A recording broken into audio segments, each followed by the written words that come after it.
बच्चों, कैसे आप सभी? मैं आशा करता हूं आप सभी ठीक ही होंगे। हम आज के इस क्लास में हम मोस्ट वीवीआई क्वेश्चन लेके आए हैं, जो आपको जो है क्लास 10th का एग्जाम जब होगा आपको जो है बहुत फायदेमंद होगा उसमें। तो देखिए, इस तरह के वीडियो पाने के लिए आप हमारे इस channel Study Zone by Manjeet sir को सब्सक्राइब करें और घंटे के निशान को जो है वॉल पे दबा लीजिएगा, जिससे कि हमारा वीडियो आप तक जो है लेटेस्ट पहुंचता रहे। वक्त गवाए हम वीडियो को स्टार्ट करते हैं।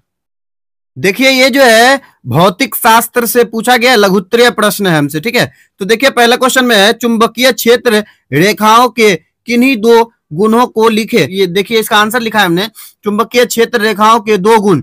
तो पहला लिखा है रेखा क्षेत्र एक दूसरे को प्रतिच्छेद नहीं करती है। फिर दूसरा लिखा त्रिय रेखा जहां अधिक संघन होती है वहां चुंबकीय क्षेत्र की प्रबलता अधिक होती है। उसके बाद देखिए, हम क्वेश्चन में लिखा है बायोगैस संयंत्र क्या है। तो हमने इसका आंसर लिखा है बायोगैस संयंत्र ऊर्जा का नवीकरणीय स्रोत है, इससे हमें पर्याप्त ऊर्जा मिलती है।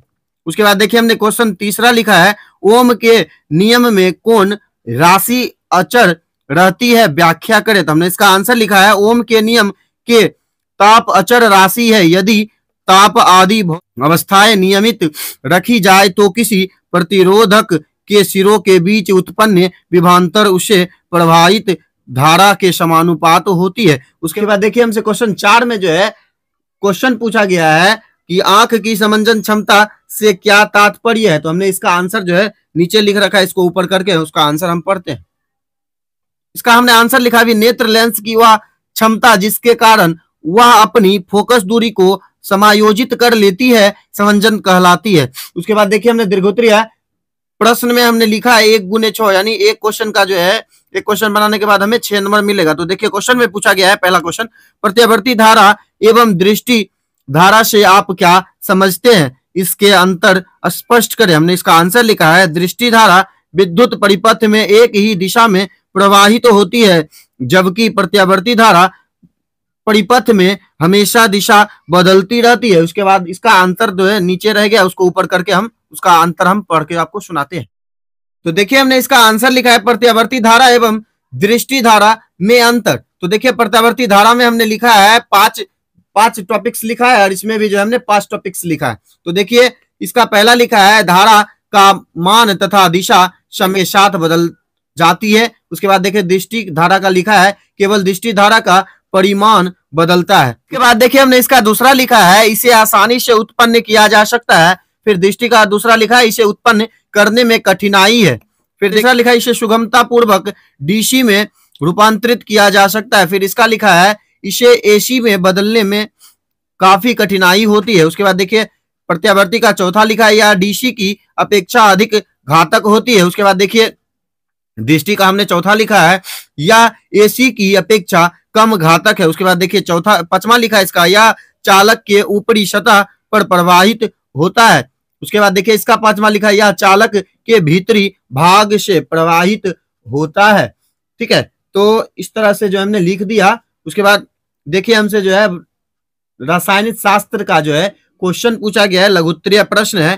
ठीक है, तो इसका देखिए क्वेश्चन में हमसे पूछा गया है अभ्यधर्मी पदार्थ किसे कहते हैं, स्व उदाहरण व्याख्या करें। तो हमने जो है इसका आंसर लिखा है वैसे पदार्थ जिसमें अम्लीय और भाष्मीय दोनों प्रकार के गुण पाए जाते हैं अभ्यधर्मी पदार्थ कहलाते हैं। ऐसे पदार्थ अम्लों के साथ क्षार जैसी और क्षारों के साथ अम्ल जैसे व्यवहार करते हैं। उसके बाद हमने जो है इसका एग्जाम्पल लिखा है, उसको हम ऊपर करके आपको दिखाते हैं। तो देखिए, एग्जाम्पल में हमने लिखा है एल्यूमिनियम क्रोमोसाइड यानी Al2O3 अम्लों से और क्षारों से भिन्न भिन्न अभिक्रिया करते हैं। उसके बाद देखिए, हमसे क्वेश्चन 2 में पूछा गया है संदक्षण क्या है, स्व उदाहरण समझाए। तो हमने जो है इसका आंसर लिखा है धातु की सतह पर वायु में उपस्थित गैसों का प्रदूषण के रूप में उपस्थित SO2, NO2, H2S आदि गैस की अभिक्रिया के फलस्वरूप धातु के क्षय होने की क्रिया संदक्षण कहलाती है। उसके बाद हमने तीसरा क्वेश्चन लिख रखा है, उसको हम पढ़ के आपको सुनाते हैं। तो देखिए, तीसरा क्वेश्चन में हमसे पूछा गया है शराब पीने से शरीर पर क्या प्रभाव पड़ता है। तो हमने इसका आंसर लिखा शराब पीने से मनुष्य की बीमारी उत्पन्न होती है। अधिक शराब सेवन करने वाले की किडनी, फेफड़ा आदि नष्ट हो जाती है। कभी कभी जहरीली शराब के सेवन से मनुष्य की मृत्यु तक हो जाती है। उसके बाद देखिए शराब पीने से भाव शून्यता आती है, सोचने समझने की क्षमता तथा मांसपेशियां बुरी तरह प्रभावित तो होती है। उसके बाद देखिए हमसे क्वेश्चन 4 में पूछा गया हीरा विद्युत का कुचालक होता है किंतु ग्रेफाइट सुचालक क्यों? तो हमने देखिए इसका आंसर लिखा है हीरा में कार्बन का प्रत्येक परमाणु कार्बन के 4 अन्य परमाणुओं के साथ आवंधित होता है, जिससे एक दृढ़ त्रिआयामी संरचना बनाती है। पर ग्रेफाइट में कार्बन के प्रत्येक परमाणु का आबंध कार्बन के 3 उत्पन्न परमाणु के साथ एक ही तल पर होता है, जिसे षष्ठकोण व्यूह मिलता है। इसमें से एक आबंध द्विआबंधी होती है, जिसके कारण कार्बन की संयोजन पूर्ण होती है। ग्रेफाइट की संरचना षटकोणीय तल तक दूसरे के ऊपर व्यवस्थित होती है।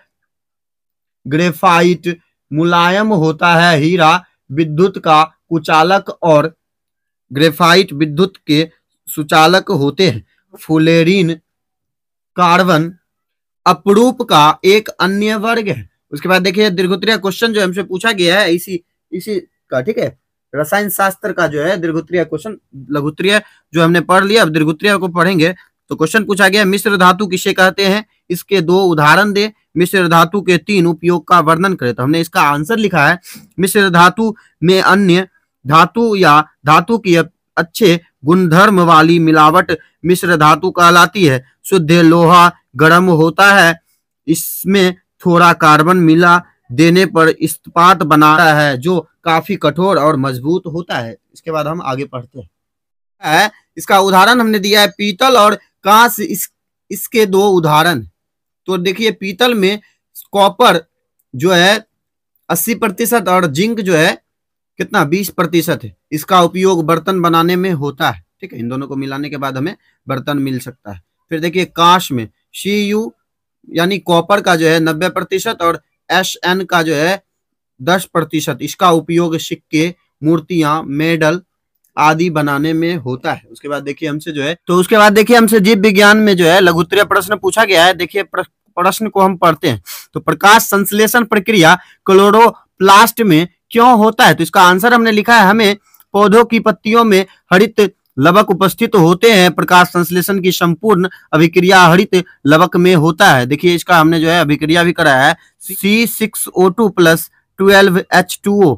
फिर देखिए सूर्य का प्रकाश और क्लोरोफिल का जो हमने अभिक्रिया करा के फिर इधर किया है, तो C6H12O6 + CO2 + 6H2O, ठीक है। उसके बाद देखिए हमसे पूछा गया है तंत्रिका तंत्र के कार्यों को बताएं।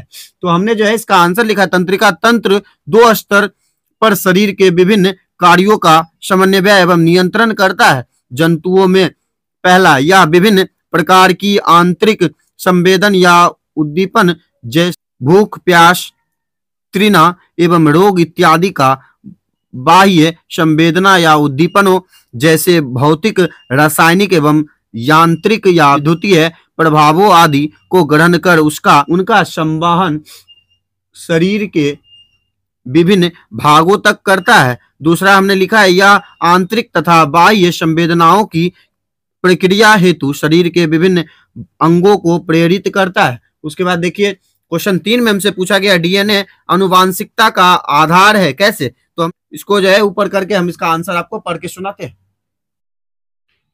इसका आंसर हमने लिखा है किसी व्यक्ति के रक्त के एक बूंद से प्राप्त डीएनए के नाइट्रोजनीकरण रक्षकों के अनुक्रम विश्लेषण कर उसके पूर्वज की खोज की जा सकती है। साथ ही उसके संभवतः पूर्वजों के मूल वास स्थान की भी जानकारी हासिल की जा सकती है। उसके बाद देखिए हम आगे का क्वेश्चन जो है पढ़ते हैं। तो उसके बाद देखिए क्वेश्चन 4 में हमसे पूछा गया किन्हीं 4 पादप हार्मोन का नाम लिखे। तो हमने जो है इसका आंसर लिखा है 4 पादप हार्मोन निम्नलिखित है। तो देखिए पहला है ऑक्सिन, दूसरा जिबरेलिन, फिर तीसरा है साइटोकाइनिन, फिर चौथा लिखा है विक्सिक एसिड तथा 5वां लिखा है एथिलीन। उसके बाद देखिए हमसे दीर्घोत्तरीय प्रश्न हमसे पूछा गया है, इसी का है, ठीक है, कौन सा बुक से? जीव विज्ञान का दीर्घोत्तरीय हमसे पूछा गया प्रकाश संश्लेषण की परिभाषा दे। प्रकाश संश्लेषण प्रक्रम का संक्षेप में वर्णन करें। तो हमने इसका आंसर लिखा है प्रकाश संश्लेषण एक जटिल जैव प्रक्रम है जिसमें हरे पौधे सूर्य के विकिरण ऊर्जा को रासायनिक ऊर्जा में परिवर्तित कर देते हैं। हरी पत्तियों में अवस्थित क्लोरोफिल सूर्य के प्रकाश में से उत्पन्न विकिरण ऊर्जा को अवशोषित कर इनके जल को H2 एवं O2 में विभक्त करती है। O2 रंध्रों द्वारा बाहर निकल जाता है, H2CO2 से संयोजित कर ग्लूकोज बनता है। उसके बाद देखिए हमने लिखा है इस प्रक्रम के दौरान 3 मुख्य रासायनिक घटनाएं होती है। तो हमने पहला लिखा है क्लोरोफिल द्वारा प्रकाश ऊर्जा का अवशोषण, फिर दूसरा लिखा है प्रकाश ऊर्जा का रासायनिक ऊर्जा में रूपांतरण, तथा तीसरा लिखा है जल अणुओं का हाइड्रोजन एवं ऑक्सीजन में विघटन। इसके बाद देखिए हमने जो है प्रकाश संश्लेषण किस प्रकार जो होता है उसके लिए जो हमने नीचे जो है फिगर दे रखा है उसको हम आपको दिखा के फिर आप जो है कुछ इसके चित्र के बारे में हमने लिखा है उसको पढ़ के आपको सुनाते हैं। तो यहाँ पे देखिए हमने जो है आपके लिए प्रकाश संश्लेषण हो रहा फिगर हमने आपको दिखाया है। देखिए किस तरह से जो है सूर्य का प्रकाश जो है पौधे पे पड़ के वो जो है किस तरह का जो है आगे प्रक्रिया कर रहा है। तो हमने जो है चित्र में साफ साफ लिख रखा है प्रकाश संश्लेषण की प्रक्रिया में CO2 की आवश्यकता को प्रदर्शित करने वाला प्रयोग तथा O2 गैस की मुक्त। तीसरा लिखा है कार्बन डाइऑक्साइड का कार्बोहाइड्रेट में उपचयन। तो इसी तरह के मोस्ट VVI क्वेश्चन पाने के लिए आप हमारे इस channel Study Zone by Manjeet sir को सब्सक्राइब करें और घंटे के निशान को जो है ऑल पे दबा लीजिएगा, जिससे कि हमारा वीडियो अब तक जो है लेटेस्ट पहुंचता रहे। तो चलिए मिलते हैं हम अगले क्लास में, तब तक के लिए ओके बाय।